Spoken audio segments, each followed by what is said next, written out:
Hello दोस्तों, स्वागत है आपका मेरे YouTube channel SK educational hub पे।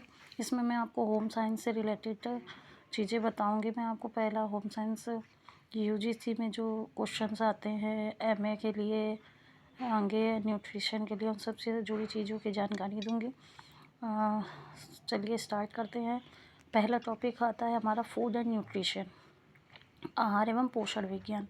ये एक बहुत ही इम्पोर्टेंट टॉपिक है हमारे MA में जो चीज़ें आती हैं होम साइंस से जुड़ी, या फिर ये हमारे डेली यूज़ के लिए भी बहुत यूज़फुल है। फूड एंड न्यूट्रिशन, इसमें हम कई सारी चीज़ें पढ़ते हैं। न्यूट्रिशन के बारे में पढ़ते हैं, बीमारियों के बारे में पढ़ते हैं, बीमारियों में दी जाने वाली डाइट के बारे में पढ़ते हैं। बहुत सारी चीज़ें हैं जो हमें बेसिक से, जैसे अब हम मान लीजिए BP है, आप क्या कर सकते हैं उसमें। आप जैसे रोज़ की कई सारी बीमारियां होती हैं, हम हर ज़रा सी चीज़ों में डॉक्टर के पास जाते हैं।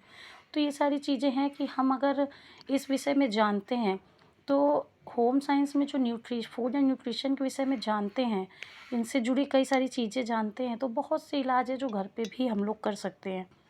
बहुत ही छोटी छोटी चीज़ें होती हैं जिन पर बहुत ध्यान दें। आजकल तो बीमारियां बहुत होने लगी हैं, जैसे कि BP हो गई, शुगर हो गई, तो नॉर्मल बीमारियां हो रही हैं। हर पर्सन को ये चीज़ें होती हैं। तो कुछ चीज़ें होती हैं इनके विषय में जानकारी रखना चाहिए।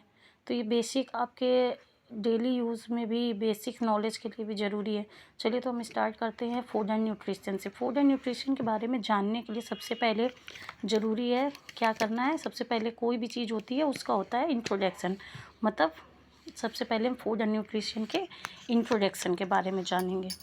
उसके बाद इंट्रोडक्शन में अब हम क्या क्या जानेंगे। इंट्रोडक्शन में हम पढ़ेंगे विभिन्न उसकी परिभाषाएं पढ़ेंगे, पोषण का अन्य विज्ञान व कला से संबंध पढ़ेंगे, आहार एवं पोषण का महत्व एवं उद्देश्य पढ़ेंगे, पोषण का शारीरिक व मानसिक स्वास्थ्य पर प्रभाव, पोषण का इतिहास, पोषण के अनुसंधान, भोजन, आहार, पोषण विज्ञान, पोषण की स्थितियाँ, उत्तम पोषण, कुपोषण, आवश्यकता से अधिक पोषाहार, मतलब कोई भी चीज़ आवश्यकता से अधिक होने पे भी हमें हमारे शरीर में कैसा गलत इफ़ेक्ट डालती है, इसके बारे में पढ़ेंगे। अपोषण पढ़ेंगे, भारत में कुपोषण तथा पोषण के कारण पढ़ेंगे। कुपोषित और उत्तम पोषित के लक्षणों में अंतर पढ़ेंगे। पोषक तत्वों की प्राप्ति के स्रोत आदि चीज़ें जो हैं हम लोग पढ़ेंगे। इसमें उपचारात्मक आहार के बारे में पढ़ेंगे।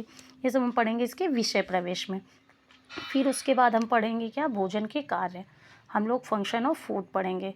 अब भोजन के कार्य, जो शरीर में क्रियात्मक कार्य होते हैं वो भोजन के द्वारा ही होते हैं। भोजन के सामाजिक कार्य भी होते हैं और भोजन के मनोवैज्ञानिक कार्य भी होते हैं। आप भोजन के सामाजिक और मनोवैज्ञानिक कार्य क्या हो सकते हैं, आप ये सोचेंगे। तो इसके लिए जब मैं आगे का ये चैप्टर पढ़ाऊँगी उसमें ये सारी चीज़ें डिटेल से बताऊँगी। खाद्य पदार्थों का वर्गीकरण अब हम पढ़ेंगे। क्लासिफिकेशन ऑफ फूड, मतलब वनस्पति जगत से प्राप्त खाद्य पदार्थ और पशु जगत से प्राप्त खाद्य पदार्थ। जो ये होता है वर्गीकरण है, ये भी दो तरीके से बेस किया जाता है, तो वो भी हम उसके बारे में पढ़ेंगे। फिर उसके बाद हम डाइट पढ़ेंगे, मतलब बैलेंस डाइट, संतुलित आहार, वो ज़रूरी है पढ़ना। इसी से हमें पता चलेगा किस तरीके से हमारा बैलेंस रखना चाहिए, शरीर को कितनी क्या नीड होती है। फिर हम पढ़ेंगे आहार आयोजन, मतलब मील प्लानिंग, किस तरीके से हम मील को प्लान करें, किस तरीके से वो का ढंग से प्लान करके भोजन को देना, बनाना कितना ज़रूरी है, हर चीज़ का बैलेंस होना। उसके बाद हम पढ़ेंगे मानव शरीर में ऊर्जा की आवश्यकता, requirement of human body, energy requirement of human body, कि कितनी हमें एनर्जी की आवश्यकता होती है ह्यूमन बॉडी को, इसके बारे में पढ़ेंगे। फिर हम पढ़ेंगे आधारीय चयापचय, बसल मेटाबॉलिज्म में हम पढ़ेंगे आधारीय चयापचय की दर को प्रभावित करने वाले कारक, आधारीय चयापचय ग्राह्य करना, ऊर्जा की आवश्यकता को प्रभावित करने वाले कारक। उसके बाद हम पढ़ेंगे शरीर निर्माणक भोज्य तत्व। शरीर निर्माणक भोज्य तत्व का मतलब है, जो शरीर निर्माणक भोज्य तत्व कौन सा होता है, प्रोटीन जो है बॉडी बिल्डिंग न्यूट्रिशन, कौन है, बॉडी बिल्डिंग न्यूट्रिशन होता है हमारा प्रोटीन हमारा बॉडी बिल्डिंग न्यूट्रिशन होता है। फिर उसके बाद हम पढ़ेंगे ऊर्जा प्रदान करने वाले भोज्य तत्व।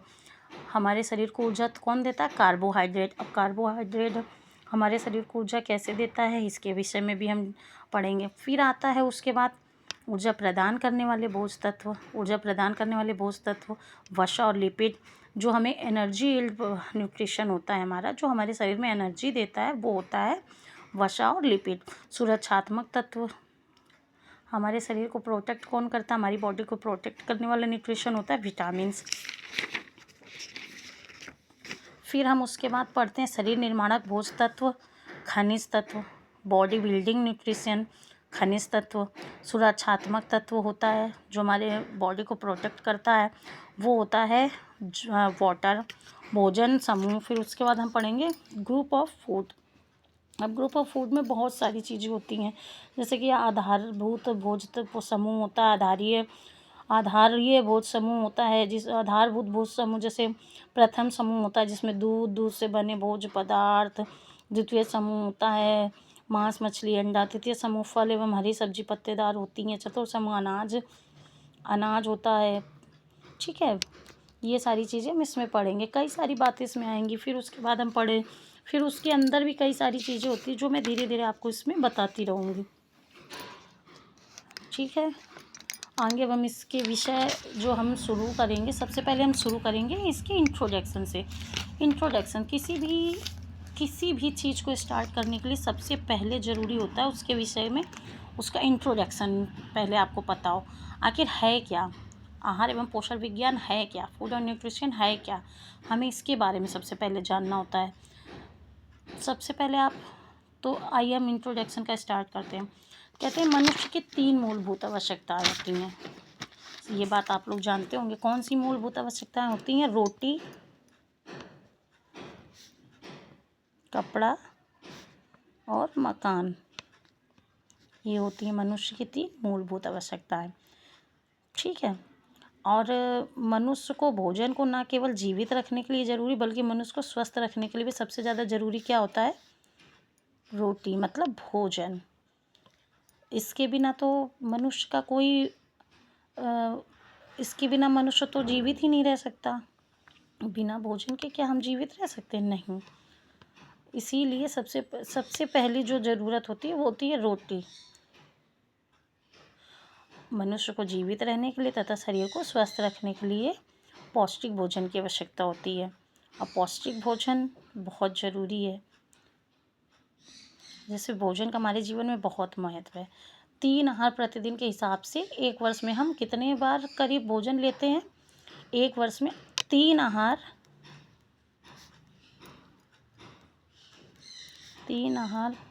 प्रतिदिन के हिसाब से हम एक वर्ष में करीब 1000 आहार लेते हैं।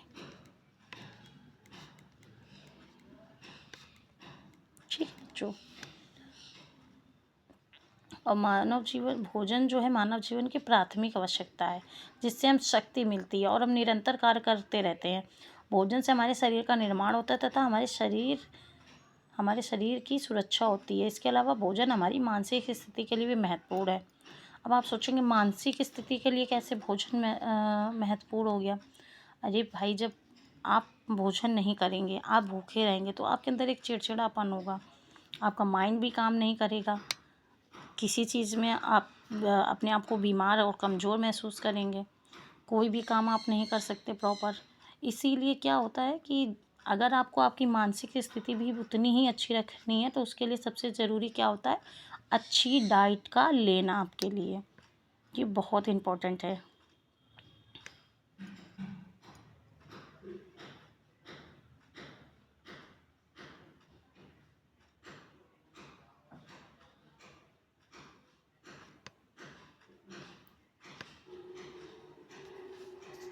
चलिए, अच्छा, आगे स्टार्ट करते हैं।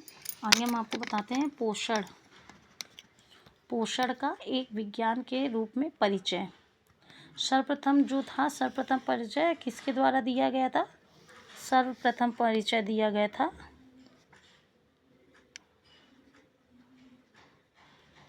लेवाई जीयर के द्वारा।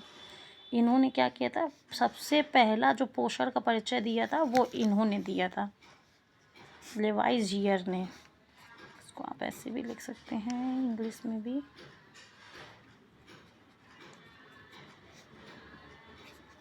और कब दिया गया था? 18वीं शताब्दी के अंत में।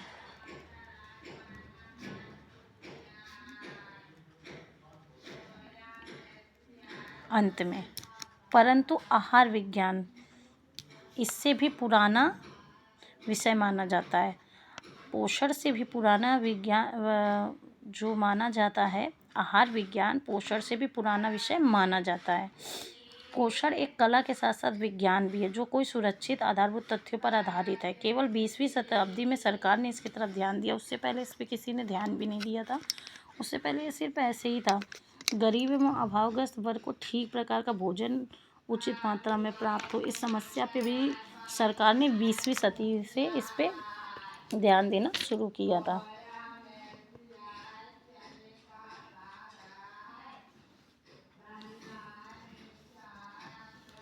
आगे हम आपको बता दें कि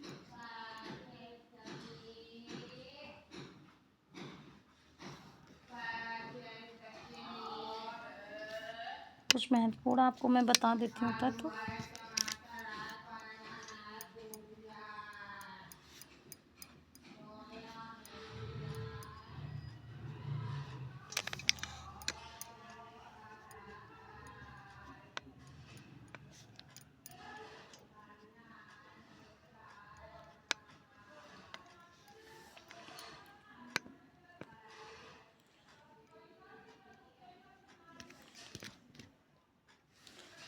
इसके लिए हम आगे की क्लास में पढ़ेंगे, जिसमें मैं आपको बताऊंगी सम इम्पॉर्टेंट वर्ड।